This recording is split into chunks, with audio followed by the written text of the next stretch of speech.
Hello everyone, this is the historiographer.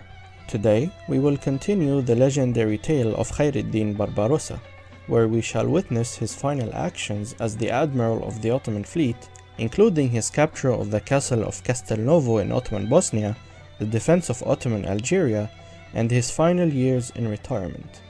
Please consider subscribing if you like the content. Now back to the video.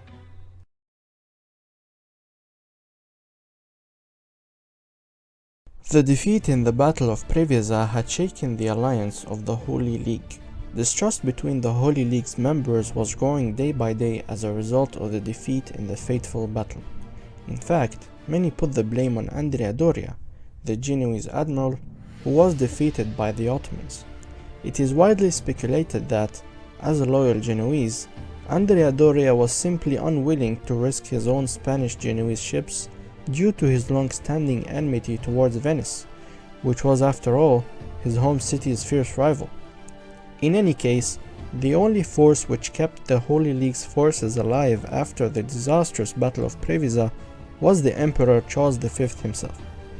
Indeed, Charles sought to breathe a new life into the crumbling alliance by ordering Andrea Doria to seize the city of Castelnuovo from the Ottomans.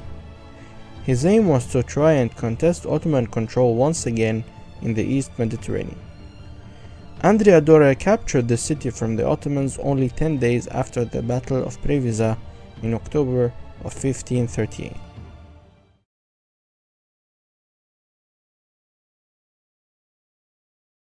In the summer of 1539, Barbarossa was ordered by Sultan Suleiman to set sail to the Adriatic Sea with a fleet of 200 ships and 14,000 troops, including 4,000 elite janissaries, in order to recapture the strategic fortress of Castelnuovo in modern-day Montenegro. Barbarossa arrived on the 12th of June 1539 and offered an honorable surrender to the Spanish commander, a man by the name of Fernando de Sarmiento, who commanded 3,500 troops. However, the offer was refused. Thus, the city and its fortress were besieged for 20 days by land and sea. After heavy artillery bombardment, Barbarossa was finally able to retake it on August of 1539. Barbarossa later took the remaining Christian outposts in the Ionian and Aegean seas. Recognizing the danger the Ottoman Empire presented, and after much deliberation in the Venetian Senate, the Republic of Venice had decided that peace was the best option, and so Venice finally signed a peace treaty with Sultan Suleiman in October of 1540, agreeing to recognize all of the Ottoman territorial gains in the Aegean and Ionian seas and to pay 300,000 gold ducats to the Sublime Porte.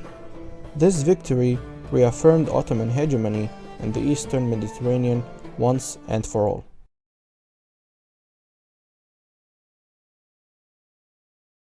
In September of 1540, Charles V secretly sent a delegation to Barbarossa in Istanbul, offering him once again the position of commander of the Spanish fleet in the Mediterranean Sea and the ruler of all of the Spanish possessions in North Africa. However, Hayreddin Barbarossa not only refused the offer, but the Spanish envoy was arrested. Thus, all of the efforts of the Spanish emperor to persuade Barbarossa had failed. With the end of 1540, perhaps nobody was more infuriated in Europe than the Emperor Charles V, as the Republic of Venice had betrayed him, signed a peace treaty with the Ottomans, and had left the Holy League which it had itself initiated. Furthermore, he failed in accomplishing any of his goals, as well as suffering a humiliating defeat in the Battle of Preveza and in the recapture of Castelnuovo. Finally, he failed in persuading Barbarossa to change sides and join his cause.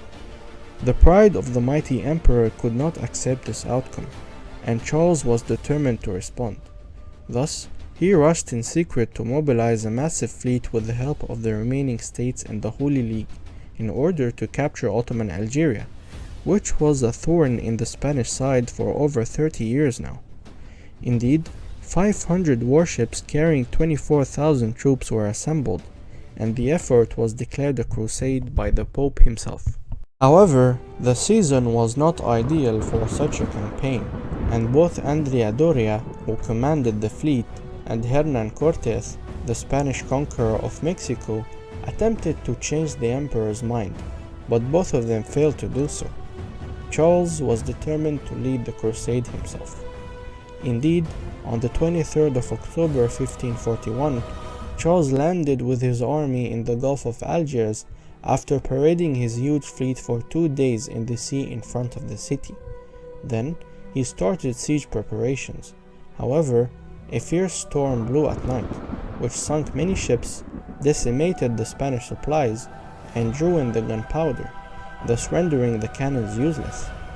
Charles, now hoping to save face, ordered the general attack on the city of Algiers, but the 6,000-strong Ottoman garrison, led by Hassan Reis, held strong. Thus, due to the disastrous weather, and after much deliberation with his admirals, Charles V was forced to retreat with the remainder of his fleet. In any case, the campaign had lasted only 12 days, and had resulted in 12,000 dead, drowned and captured, and the loss of 200 Spanish ships. Hayreddin Barbarossa departed with a considerable fleet from Istanbul to save Algeria, but he arrived after the withdrawal of Charles.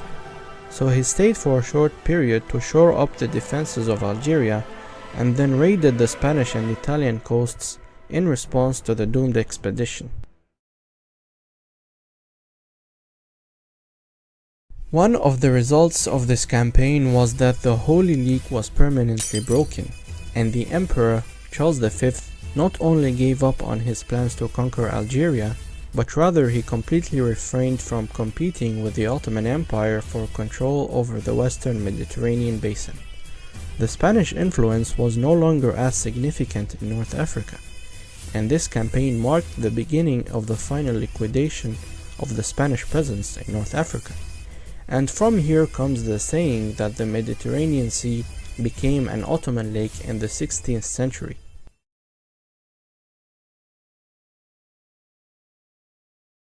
Barbarossa retired in Istanbul in 1545, after leaving his son Hassan Pasha as his successor in Algeria.